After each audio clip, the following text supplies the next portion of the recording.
All right, so Alexander, let's talk about three news topics. They're all related, and they all have to do with, well, not all of them. They have to do with the CV, they have to do with Trump, and then we'll discuss Dershowitz's video interview.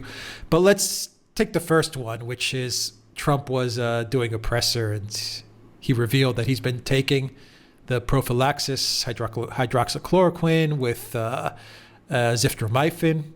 And I thought from a political, once again, always looking at it from a political standpoint, the fact that everyone was freaking out about when he first said weeks ago about hydroxychloroquine, everyone freaked out. And so Trump just ratcheted it up one step further and said, hey, I'm taking it. So I thought it was a brilliant type of chess move. I don't know. What do you think? I agree. I completely agree. I mean, this is exactly what Trump does. I mean, it's him provoking the Democrats and the opposition and the establishment and the media into sort of ludicrous reactions. I think it's also his revenge, by the way, for the way they persist still in misquoting him. I mean, not just misquoting him, in completely misrepresenting what he said about the disinfectant. I mean, this bizarre story that he sort of advised people to inject themselves with disinfectant, which he never said. So he comes back and he comes after them with this particular bit about the hydroxychloroquine, which is his right to take. People can do it or not. It's up to them. Whether it's efficacious or not, I'm far from sure. But politically, Donald Trump, I think you're right. I think it plays brilliantly to his electoral constituency and helps him move the discussion forward in the way that he wants it to. It puts I come back to what I said a couple of days ago in another program. He is best on the rebound. And this is a really strong rebound. This is my own personal view. Yeah, the freak out from the media. Yeah, I know. Beyond level 10. I mean, level 10. Out. That exactly. Was his point. That was what he wanted to do. That's exactly his point. So as I said, he's now doing that. They're all going to, as you correctly said, they're going to freak out. They're all going to be talking about him. They're all going to be talking about what he's done. People will be reading about what the president's up to. They'll be reading about what the Democrats are saying about the president. And this is something. This is a real medication. It's not, as I said, disinfectant. He gets us away from that ridiculous and absurd disinfectant story. I think it's actually pretty well thought out. I've always said this about Trump. I mean, he may talk in long and meandering sentences, but there's always ultimately, when he does something like this, there's a lot more political understanding of what he's doing than people give him credit for. They always get him wrong, and he always keeps them off balance. And this is another example. Yeah, he knows exactly what he's doing. Just to wrap it up, he even got Nancy Pelosi to call him morbidly obese. That's of course what Nancy Pelosi called him, morbidly obese. So you have the identity politics of the Democrats. Kind of, I guess you could say they're fat shaming Trump. I mean, this is how bizarre it's gotten. I mean, it is. It's completely bizarre. It's quite ridiculous. But of course, I mean, they're the people who are constantly bringing up all these questions about, appearance, whatever. I mean, every kind of identity issue you can imagine. And now they've been provoked into saying this about Donald Trump, morbidly obese. I'm sure he'll find some way of hitting that one back. That's exactly the kind of reaction he likes. It's exactly what it astonishes me that the Democrats and the media always fall for this. Haven't figured it out. It reminds me of the Roadrunner and Wile E. Coyote, and that coyote is constantly chasing the Roadrunner. He never figures it out. The media just, they can't figure out when he's trolling them. Anyway, very, very quickly, Trump said that he's giving the WHO 30 days to clean up its act. What do you make of that? I think it's, again, an extremely brilliant and clever and astute move. The WHO has no defenders in the United States amongst the American people. There are some people within the elite world who support it, principally because Donald Trump is against it. And let us be very, very clear. The WHO has things that it has done horribly wrong over the course of this crisis. I'm not here to defend it. On the contrary, there are things it's done wrong. It got far too close to the Chinese government. It gave inconsistent and manipulative information at the beginning, and there are real, genuine issues of corruption here. Donald Trump once again sets the agenda, puts the WHO on its back foot, and we will see what they can come up with it within 30 days. My guess is nothing. They won't be able to satisfy Donald Trump, and he will freeze its funding, and that's fine as far as the American people are concerned. I am sure they will support their president on this. Yeah, it's a political winner. That's a It's winner. a political winner. The position he's taken is a political winner. It's a complete political winner, and I have no doubt about it. As I said, people will come along, or Democrats and people like that will be jumping up and down again, saying, how terrible and shocking and wicked it is of Donald Trump to do this thing, and the American people will see this, and they will say, well, the Democrats are siding with the WHO. And we are siding with our president. That's what most Americans will think. All right, and finally, staying with CV, moving away from Trump, you have Alan Dershowitz, who did a video interview the other day, and this one went viral. And because Alan Dershowitz he's self-proclaimed. He promotes himself as being the defender of civil liberties and human rights and the Constitution, and he has branded himself throughout his career as, not even being partisan, not being left or right when it comes to the Constitution and civil liberties. He has branded himself as always falling on the side of the Constitution and on the side of individual rights. But he said this during the interview, Alexander, quote, "Let me put it very clearly. You have no constitutional right to endanger the public and spread the disease, even if you disagree. You have no right not to be vaccinated. You have no right not to wear a mask. You have no right to open your business." The interviewer, Jason Goodman, interjected, asking if the famed constitutional scholar was saying that if the government decides you have to be vaccinated, we have to be vaccinated? Quote, Dershowitz replied, "Absolutely. If you refuse to be vaccinated, the state has the power to literally take you to a doctor's office and plunge a needle into your arm." That's a direct quote. It goes against everything that Dershowitz has branded himself to be, doesn't it? Well, I have to say, I think he's completely wrong on this one. Now, I am not perhaps a jurist of anything remotely like the eminence or academic eminence that Dershowitz has or claims to have. But my understanding of human rights law and constitutional law is that proportionality is absolutely fundamental to constitutional and human rights law. Every human being, every citizen of the United States has liberty of the person and has a right to have their personal life protected. I think that is the fundamental principle upon which the United States Constitution and the federal laws and civil liberties laws of the United States are based. And I don't think that this concept that you're going to have to be able to force people to take vaccinations is acceptable in any shape or form.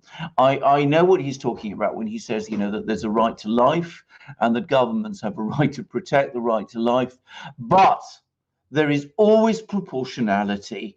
And I think that we've discussed this in previous programs, this idea that vaccinations or mass vaccinations is the route necessarily to defeating the virus is a scientific fallacy anyway. It is not what science is saying, and I'm talking about conventional orthodox science. I think the idea anyway that you can force people into vaccinations which they don't want is completely wrong. And the idea that you can force lockdowns on people and force things like that on them indefinitely and apparently without any kind of a regard to situations or circumstances.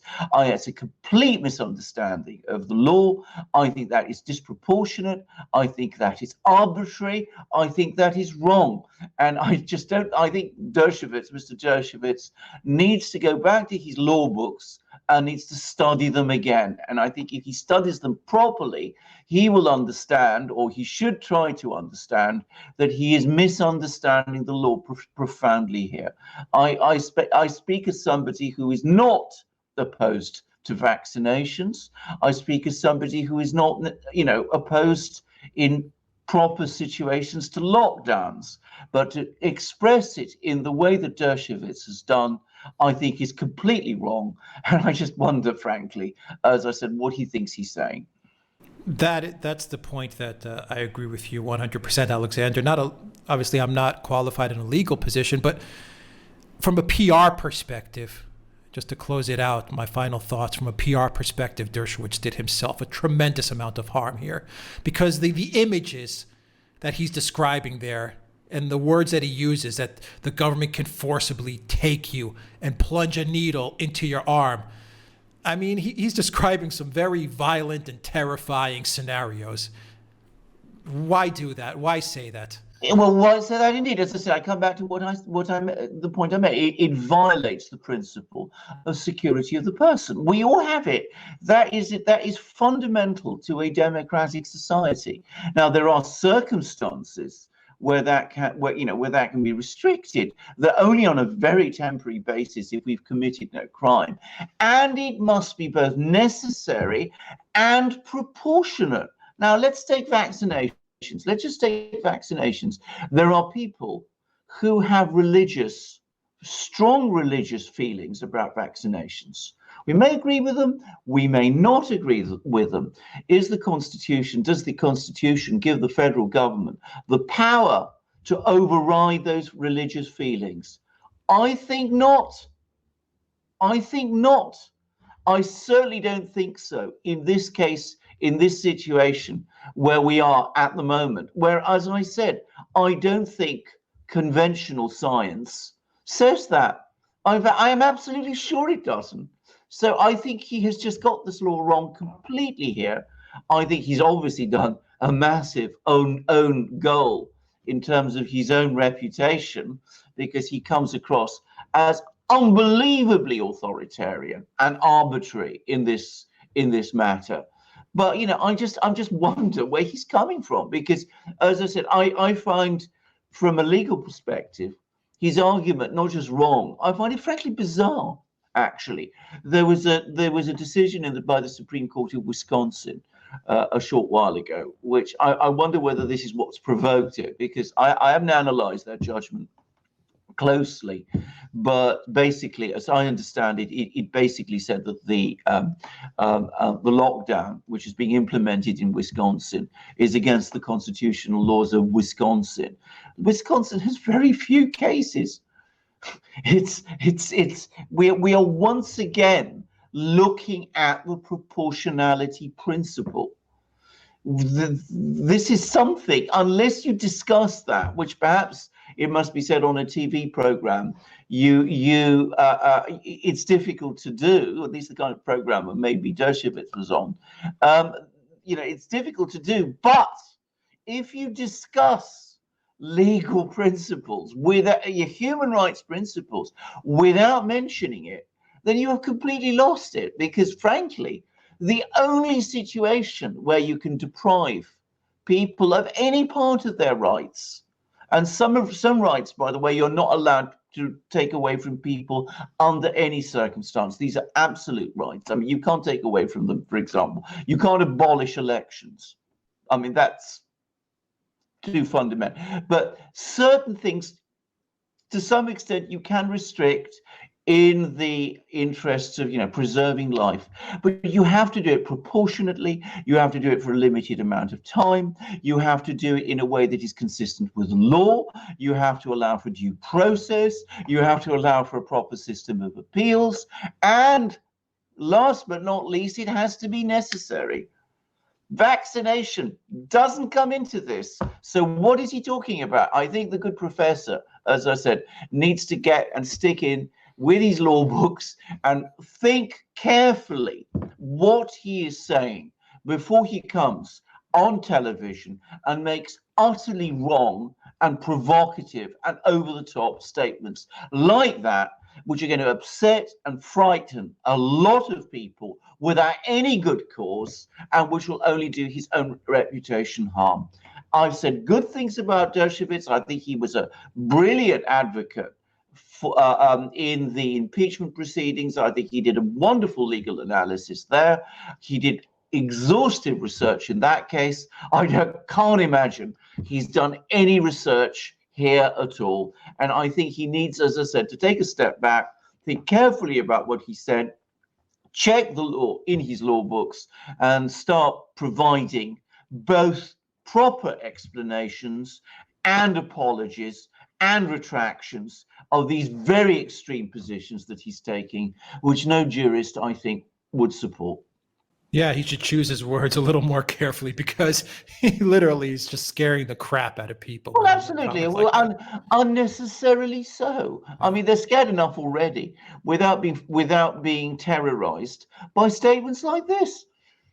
I mean, it's just crazy. I mean, let's always understand what, if he's a professor of law, understand what the law says.